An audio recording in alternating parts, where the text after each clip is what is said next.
Bismillah ar-Rahman ar-Rahim. This is Ghazal 791 from Divan-e-Shams, and thanks to Kenza for choosing this Ghazal and translating. Okay, I'll just read the first few couplets in Persian just for the bar bit, and then we'll continue. این کبوتربچه هم عزم هوا کرد و پرید، چون صفیری و ندایی ز سوی غیب شنید. آن مراد همه عالم چو فرستاد رسول، که بیا جانب ما چون نپرد جان مرید.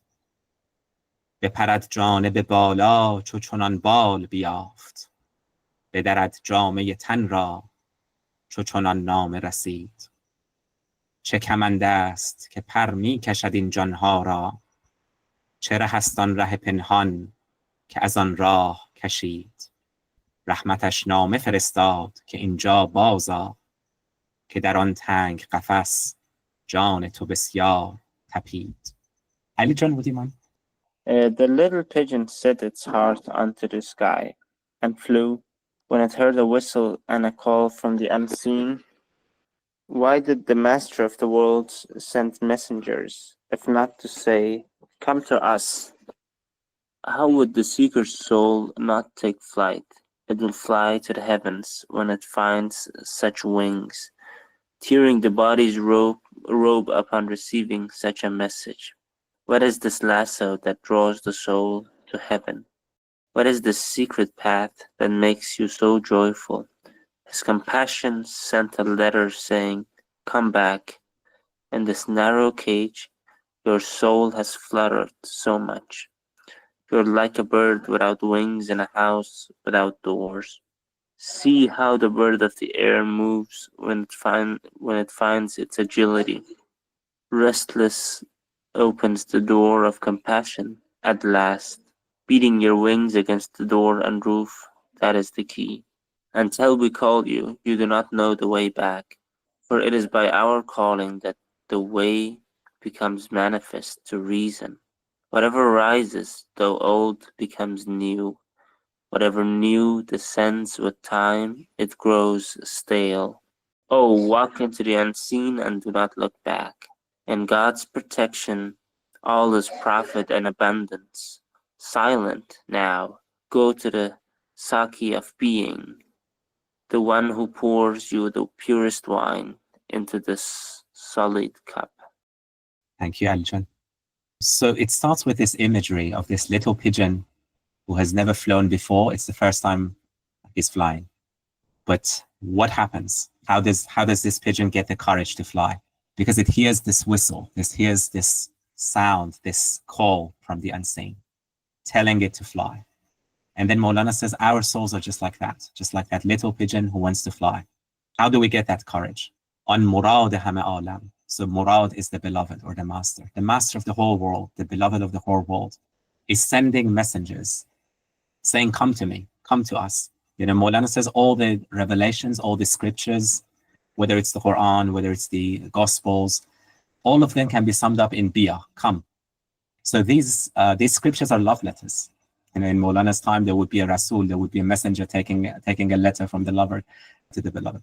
Maulana is saying, God is sending these love letters, saying, come to me, I want to be with you. Now, how can the lover not respond to that? How can the lover not fly? You know, just like a child that's lost his parents, and then suddenly the parent says, come to me. Or someone who knows them. You see your uncle, you see someone familiar. You run, you jump. That's the joy that you should have when you read these messages or you receive these messages. Beprad Jánب بالا. Out of joy it will fly. Jánب بالا, to the heavens, when it finds such wings. And then بدرد جامه تن را, it rends the garment of the body. The body is a garment. As in the نامه, Maulana said, هر که را جامه ز عشقی چاک شد. Love rends your garment, the garment of this body, of this earthly existence. And then you're left with the soul. So when you receive this message, when you receive this revelation, it rends your veils, it rends your garments, and you find the wings to fly. Because this revelation is like a command, like a lasso. It will capture your soul. So there's a pulling, there's attraction. As in, you know, in the poet, he says, Saadi, he says, My friends tell me, don't go to her, don't go to your beloved. And Saadi says, ای بی خبر من میروم. Or ignorant one, am I going by myself? No. او میکشد قلاب را. It's like the fishing hook. So this is the pull, the attraction of the beloved. But instead of taking life, it gives life. Instead of restricting you, it makes you more free. It makes you more joyful. This چرا هست آن ره پنهان? What secret path is this that makes you so joyful? So when you're on this path, you should be joyful, you should be happy. رحمتش نامه فرستاد. His compassion, his mercy sent a letter. Sent a letter saying, again, the message of the beloved is all come to me. Come back. Come back. I miss you. Come back to me. What are you doing in that cage? Your soul has fluttered so much. And that cage is خانه بیدر, like a house without doors, and you're like a bird without wings. Why don't you learn from the bird of the air? When the bird finds its agility, what does it do? Maulana says, what opens the door is restlessness. Be restless. Do something. Doing something is better than doing nothing. Just like he said in the Masnavi, دوست دارد یار این آشفتگی. کوشش بیهوده به از خفتگی. The beloved loves your restlessness. Because to struggle in vain is better than doing nothing. It's better than sleep. If you're in the desert, walk. Walking is better than doing nothing. Do something. Struggle to find your freedom. Knock on the door. And that's, that cage is ultimately imagination. So your key is, that's your key. Your key is effort. And then he says, تا نخوانیم ندانی تو ره واگشتن. So here it's the divine speaking. You can't come back to me unless I call you first. You can't go to Allah based on your own effort, based on your own perceptions. No, you need help. All of us need help. That's why constantly in our prayers we say, إياك نستعين. We seek help. We need that help. Because unless he calls us, we can't call him. Unless he remembers us, we can't remember him. So it's by our calling that the way becomes clear to the reason. Guidance always comes from God. من يهده الله فلا مضل له. Anyone who God guides, no one can misguide. So the guidance has to come from God ultimately. هرچه بالا رود ار کهنه بود نو گردد. Anything that rises, anything that goes to the heaven, anything that has that spiritual quality, even though it's old, it's always new, it's always fresh. Maulana's poems, 800 years after, we're reading them 800 something years after, it's still fresh, it's still new, even though it's old. Why? Because it has the spiritual quality, it comes from above. So no matter how old it is, it's still new, it's still relevant, it's still fresh. هر نوی کاید اینجا, but new things that descend, new things that have the worldly quality. After 2 years, after 5 years, after 10 years, sometimes after a few months, they're out of fashion. They're no longer trendy. So time makes them irrelevant. But what comes from the timeless, it's always timely. What comes from God, it's always timely. It's always relevant. So go to the unseen, walk to the unseen. And don't look back. You should always look forward. And it's all profit and all abundance. You don't lose anything in this path. For anything that you lose, you gain 100 times more. Don't be afraid. Have trust. Go forward. And go silently. Go to the Saqi of being, the one who pours this wine of being, right? The existence itself is a gift from the Saqi, the cupbearer. It's a gift from the divine. So he's the one who pours you this purest wine, the wine of love, in this solid cup. So our bodies, God gives us this pure wine that cleanses us.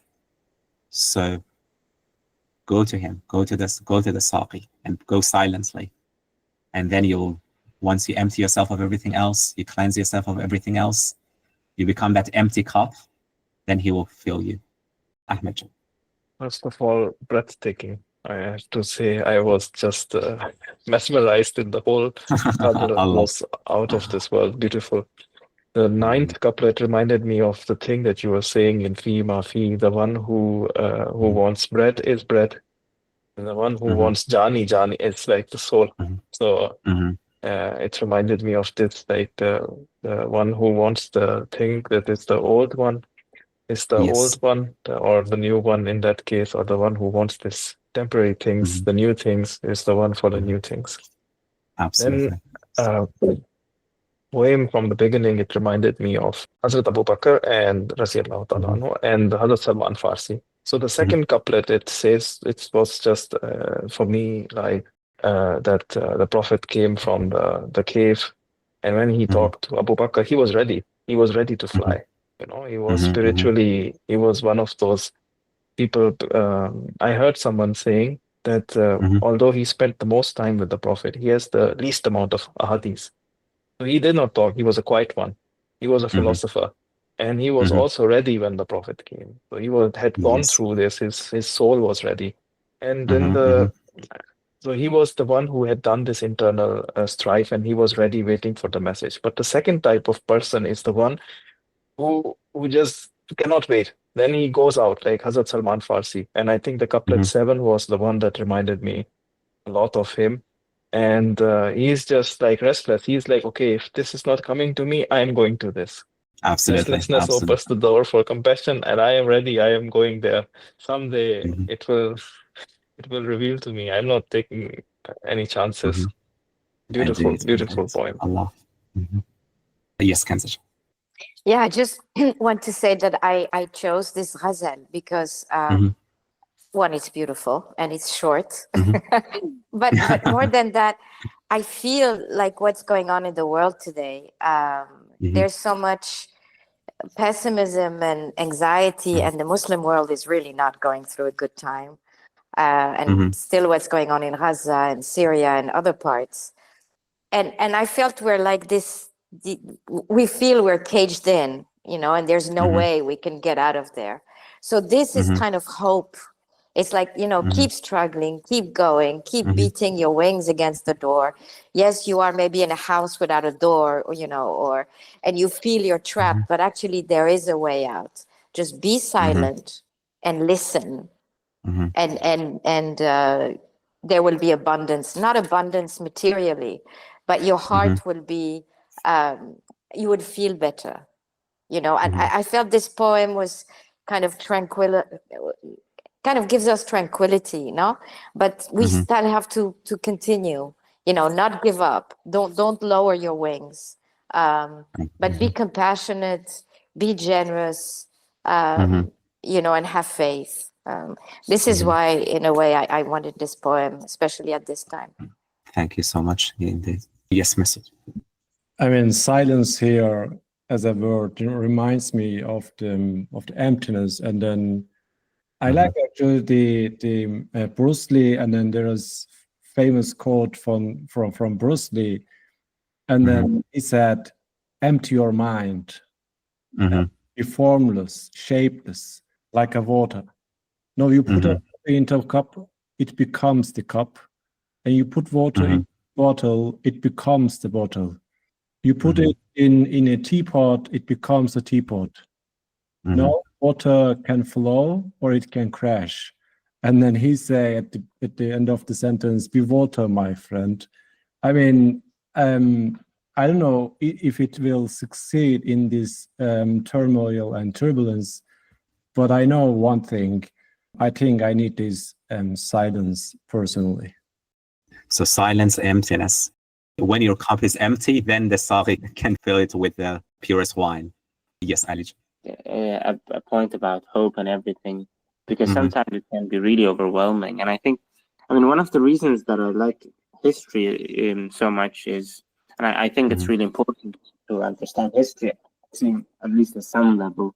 I'm not an academic or anything, but it reminds us of the times that were much tougher, right? I mean, during the Mongol invasions, for instance, of Genghis Khan and his son and his grandson.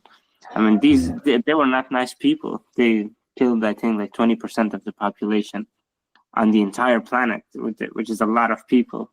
I mean, they completely obliterated the city of Herat, for instance, and they burned down Baghdad and etc.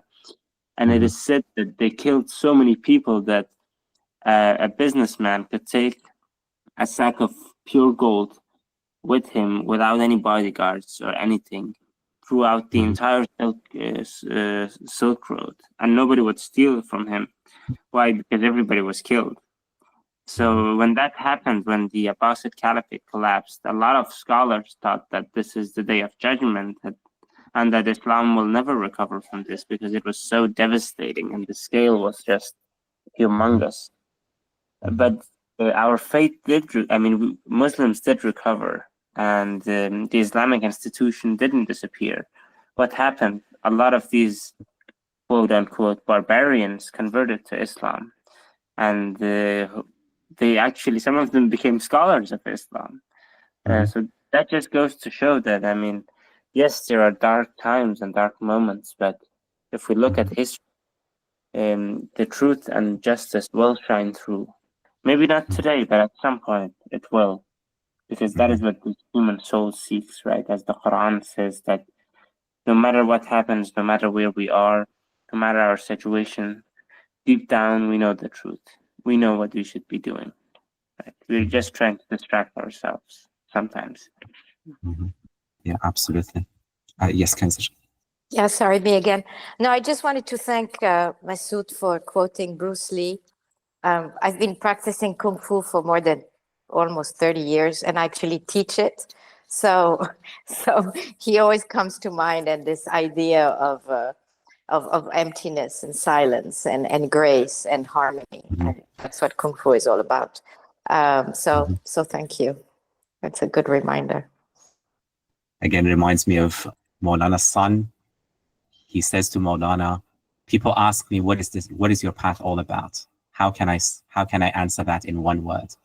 Maulana says, if people ask you, what is my path about? Tell them nakhordan. Tell them not eating, not drinking. And then he paused for a moment and said, nay, no. But it is to die. Rather, it is to die. So, rather it is to die means the deeper meaning of nakhordan, right? The deeper meaning of not eating, not drinking is when you die. When you die to your ego. It's not just physical food. It's not just fasting in the physical sense of not eating and not drinking from dawn to sunset, but ultimately cleansing yourself from everything mas of Allah, cleansing your heart from anything other than Allah. That's the deeper meaning of fasting. That's the empty cup. Your heart is there for Allah. No room for anything else. Your cup is empty. All the other attachments, all the other loves, all the other things you think about, you remember, all of them are gone. You're focused on this one beloved. When you go like that, silent, empty, you go to the Saqi of being, then you receive that purest wine. Your whole being is that empty cup. You're not bringing a cup, your whole being has become empty. Yes, Kenzie. Not just one. He is always pouring. The only thing is we are not aware of it.